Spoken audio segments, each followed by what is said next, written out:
Previously, we have learned about linear equations,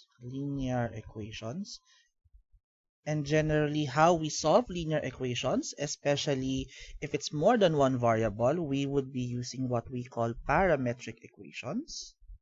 Parametric equations.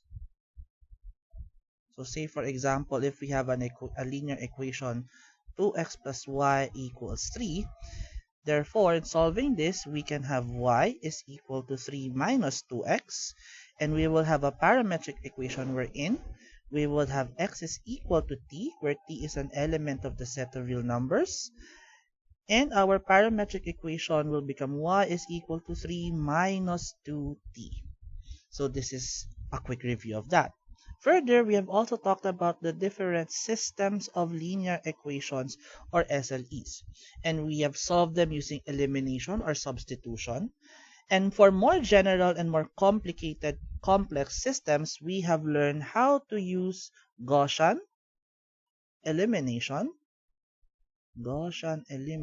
Sorry, let's fix that. There you go. There you go. Gaussian elimination to solve complicated systems. So say for example, we have a system such as x plus y plus z equals 10, 2x plus 3y minus z equals 5, and x minus 2y plus 3z equals 25. So while doing Gaussian elimination, we are manipulating mostly the coefficients. So in the first equation, all 1. So we have 2, 3, and negative 1 here. But we still have to rewrite the variables, the operations, and the equal sign because we are manipulating equations. This time, we're going to learn a shorthand of manipulating our equations without writing all the symbols and all the variables. And we are going to do that by introducing a new structure called matrices.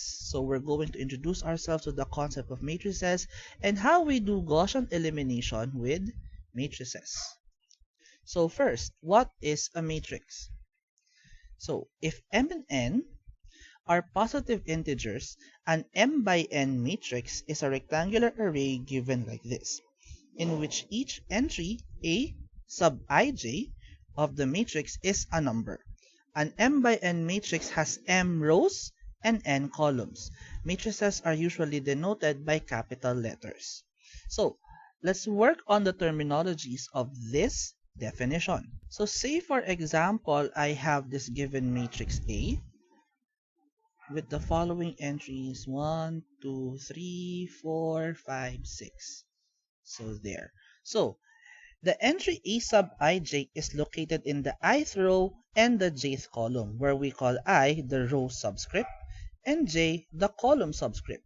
So for example, if I'm looking for A sub 1, 1, I need to look at the first row, first column,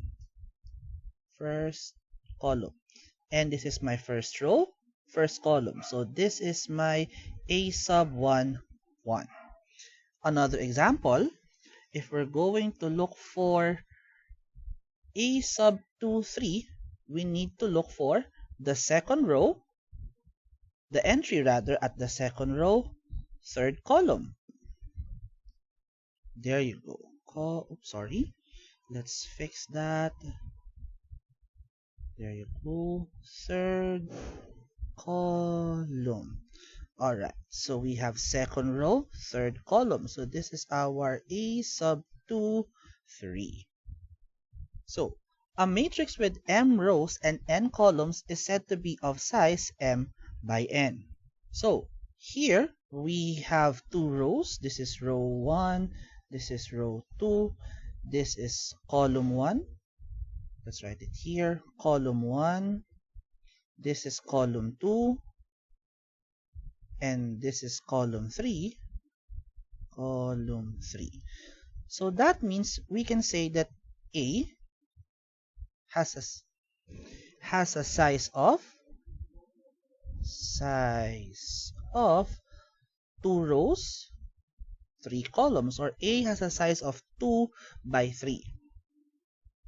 Now, when M equals n, let's say for example we have another matrix B with the entries 1, 0, 0, 0, 1, 0, and 0, 0, 1, we have M equals n. As you can see, we have 3 rows, 1, 2, 3, and 3 columns, 1, 2, 3. So this is a 3 by 3 matrix. And when M is equal n, we call this a square matrix. So this is a square matrix of order n. So this is of order 3. And the entries A sub 1, 1, A sub 1, 2, A sub 3, 3, and so on. So these entries here are what we call our main diagonal entries.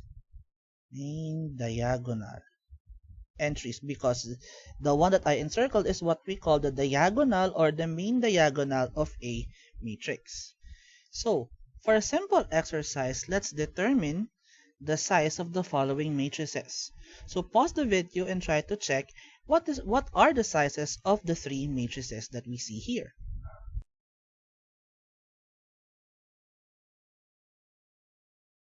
Alright, so for number 1, we have 2 rows and 3 columns. So that means we can say that this is a 2 by 3 matrix.